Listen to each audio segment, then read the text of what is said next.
Good morning, everybody. Happy Monday to you. It is the start of another week, and I'm in favor of it. You ready for it? It's going to be a good one. This is going to be a good week.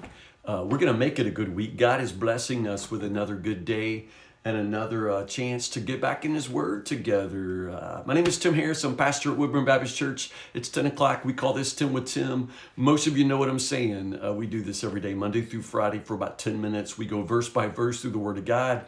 We are smack dab in the middle of Isaiah, and we're doing Isaiah chapters 27 and 28 today. These are tough chapters. I like them, and there's a lot to like and a lot to talk about. Chapter 28.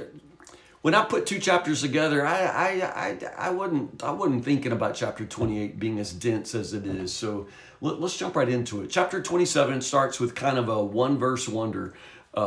This one verse just kind of dangles in there. It doesn't follow a whole lot on what comes before, what comes after, but it concerns, once more, in that day. When Isaiah uses that phrase, in that day, he's talking about that coming day of judgment, that coming day of the Lord. And so in that day, the Lord will take his terrible swift sword and punish Leviathan. What? Who? Leviathan? What in the world?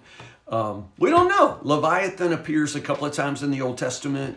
The book of Job, for example, it either refers to an actual beast in the ocean that we don't know, a whale, I don't know. Maybe a mythical beast like a dragon, for us, or a unicorn. We don't know. We really, really don't. But what's important here is not so much to figure out what zoological reference is being made here. The more important thing is what Leviathan symbolizes, what he represents in the Old Testament, what he represents to Isaiah here. And I think, again, we're talking about God's complete and total conquest of evil. And Leviathan, this mythical beast, the swiftly moving serpent, the coiling, writhing serpent, the dragon of the sea. Here's what I think. I think Leviathan represents, here specifically, but I think elsewhere in the Old Testament, Leviathan always represents evil loose in the world. There is this sense in which, even if you factor out all of human sin and all of human evil, there's still something radically wrong with creation. It is somehow still, there's evil on the loose, even without us. And Genesis plays that out, right? I mean, Adam and Eve, even before they sinned, you've got this serpent. This sense that evil is already loose in the world, and there's always this draw, this pull, this sense in which there's something in creation that is already not right. And so this one verse here in chapter 27, I think just points to that God is going to make right everything that's wrong in creation. He's going to see to it that every single thing in heaven and on earth and underneath the earth, that everything lines up with the purposes of the Creator. And that includes Leviathan. Whatever evil there is loose in the world, it will once and for all be subject to God's terrible swift sword of righteousness. And everything will be brought into perfect shalom, perfect peace with the Creator and His purposes. Does that make sense? What follows there is another song of the vineyard. Remember back, it was at chapter 5. I will sing a song about my vineyard. In that particular song, which is better known than the one in chapter 27, that other song of the vineyard was really a song about judgment, but this one, not so much. Notice that it says, in that day, sing about the fruitful vineyard. I, the Lord, will watch over it, watering it carefully. Day and night I will watch so that no one can harm it. Here, God is much more a vigilant, protective presence for his vineyard. And notice verse 4, his wrath is gone. There's no longer anger here. So what you find here is God who is present for and protective of his people, his vineyard. And so you still see that he is fiercely opposed, to briars and thorns. Anything that would grow up, that would threaten the fruitfulness and the joy of his people, of his garden, he is going to be fiercely opposed to. Do you see that? So here you just get this sense, it's really a beautiful picture of how God's wrath and God's love work together, because they're really, in some ways, two sides of the same coin. God's love is what is poured out toward the world, but God's wrath is what God brings toward anything that threatens his love, that opposes his purposes to love and to bless. Do you see that? And so even here, he's got no wrath, no anger towards his vineyard, but that doesn't mean that he's not going to, find the briars and thorns that are growing and root them out and burn them up. You see that? But let them make shalom with me. Yes, let them make shalom with me. Again, in the previous song of the vineyard, I think the word, there, was about righteousness and fruitfulness. But here, the theme is shalom. Just peace. I want peace with my people, peace with my vineyard. Let them make peace with me. Shalom is the key word there. The time is coming when Jacob's descendants will take root. Israel will bud and blossom and fill the whole earth with fruit. So again, it's another song of the vineyard, similar to what we read before in chapter 5. But this one is much more a picture of peace, shalom, fruitfulness, but also God's fierce protective love for what belongs to him. God always takes care of what belongs to him. And I love that.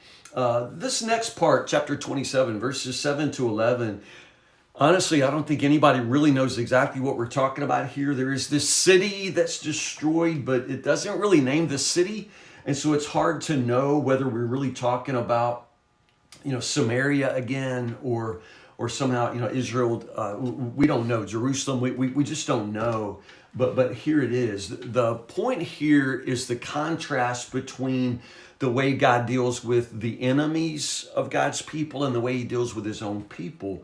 Now, when God's people turn against God, they meet his wrath, but God's wrath toward his own never has the same goal in mind of what comes against the enemies of Israel. Has he punished her? Has he punished them? No, but he has exiled Israel to call her to account. He wants to purge her wickedness, to take away her sin. There's always this important redemptive goal with the Lord. He's not just punishing to erase, but exiling Israel, exiling his people so that he can purge her sin and therefore redeem her. Israel is a foolish and stupid nation, for its people have turned away from God. Therefore, the one who made them will show them no pity or mercy. But again, even that pitiless, merciless, act of punishment is intended to redeem and to draw her back. Yet the time will come, verses 12 and 13, when the great trumpet will sound and those will return to Jerusalem. So once more, that remnant will return and worship. So again, God's goal there is return, redemption. Do you see that? Chapter 28. Let's jump right in. Starts out with the punishment against the northern kingdom, Samaria.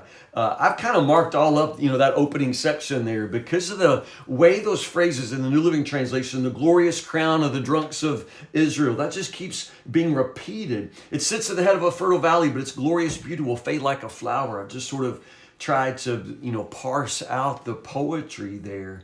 What I'll call your attention to, because my time is limited, there are three very important phrases in chapter 28 that have theological afterlife. I mean, these are phrases that will come back in the New Testament, going to come back and echo. Because honestly, what starts in chapter 28, there are like 4 chapters here that all start with the word woe or what sorrow awaits. And just pay attention to that. But again, the poetry is actually very lush and beautiful. And there are some phrases here that are very, very important. Notice in verse 15 and verse 18, we've made a covenant with death. It's this delusion that somehow they're going to cheat death, that whatever, God is trying to bring, they're going to cheat it. They're going to get around it. We've made a covenant with death, which means, God, come after us. You can't hurt us. We have somehow, we're going to dodge your coming judgment. And of course, the foolishness of that is illustrated. I like verse 20 where it says, the bed you have made is too short. The blankets are too narrow. It's this picture of have you ever, your son got sick in the night, so you had to go sleep in his Star Wars bed? You ever tried to lay down in a toddler bed and your feet are sticking off the end and the blankets are too small? And it's a comical picture, but it's a picture of the foolishness of how you think that you are adequate in yourself. Your inadequacy is revealed like a bed that's too short or a blanket that's that's too small. Again, that covenant of death is an important phrase. Verse 16, don't miss it. Look, I am placing a precious cornerstone. Oh my goodness, that has amazing afterlife in the New Testament when Jesus is that cornerstone. Again, we're talking about they've got this covenant to cheat death. They think that they have found security, apart from God. And here, in this particular context, that cornerstone represents that security, that permanence that is only really found in the temple in Jerusalem and ultimately in Christ himself, that precious cornerstone I love. Call your attention to verse 21, that alien work of God, which is a strange thing. God's alien work. I think it refers to this work of punishment, destruction. In the past, God worked miracles for the purpose of salvation, but here, God's going to work miracles in the life of his people for the purposes of destruction. He's going to destroy because of his wrath, because of his punishment of their sin, but don't ever miss it. There will be a remnant, and God will move forward with the remnant and ultimately will redeem the life of his people. Oh my goodness, I don't even have time for the rest of this. It's just all so good, but read it and read it closely. Go back and read it now that we've talked about it. That final little parable there of the farmer at the end of chapter 28, I think it's just a picture of God knows what he's doing. Like any smart farmer knows exactly what to do. He knows the difference between his crops, his wheat, his corn, his cumin, as it says here in chapter 28. He knows not to pulverize it, He knows how to thresh it without crushing it, and it's just a picture of, if a farmer knows how to deal with what belongs to him, I promise you, God knows what he's doing with what belongs to him. So with that, understand you belong to him.